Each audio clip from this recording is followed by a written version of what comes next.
Aytamanki ayollarga erkakni yo'qchilikda qo'llab-quvvatla, yonida bo'l. Yo'qchiligi bu hech qachon uni tashlab ketishiga bahona emas. Har xil vaziyat bo'ladi. Nimani chidama deyman doimda? Urdimi, chidama. Chunki bilasizmi, bu men bilan shunaqa mumkin degan narsa. Qo'lini ko'tardimi bo'ldi. Ana shu yerda prosta stopni bosish kerak. Qanaqadir qilib bo'lsa ham, dadang yordamidami, yaqinlaring yordamida, birinchi o'zi bilan gaplashsin. Men bilan bunaqa mumkin emas. Agar yana bir marta qo'l ko'tarsangiz, men boshqa chidamayman, men yashamayman siz bilan. Chunki men bu dunyoga meni urishlari uchun kelmaganman. Alloh seva yaratgan. Nima uchun menga qo'l ko'tarishingiz kerak? Bo'lmaydi bunaqa. Men ruxsat bermayman. O'zimni tomonimdan. Ayol shu yerda nima qilyapti? O'zini tanlayapti. Eriga qulay bo'lish uchun, u yaxshi bo'lishi uchun o'zini jabrga solib, uni urishlariga bermayapti.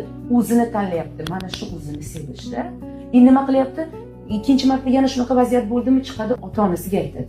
O'tkazib, kechirasizlar. Bitta narsaga to'g'ri tushuninglar. Men va meni qo'llab-quvvatlashinglarni istaman. Meni bo'yapti. Menga qo'l ko'taradi. Men bunaqa vaziyatda sharoitda yasha olmayman. Mendan xato o'tayotgan bo'lsa, bu xatoni ustida ishlashga tayyorman.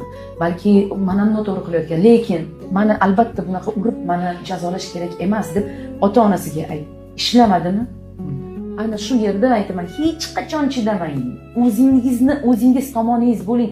Ayol birinchi agar o'zini qo'llab-quvvatlashni o'rgansa, o'ziga berishni o'rgansa, o'zini qalbini eshitishni, o'zini to'ldirishni o'rgansa, ana shu to'lgan ayol quyosh bo'ladi oilada.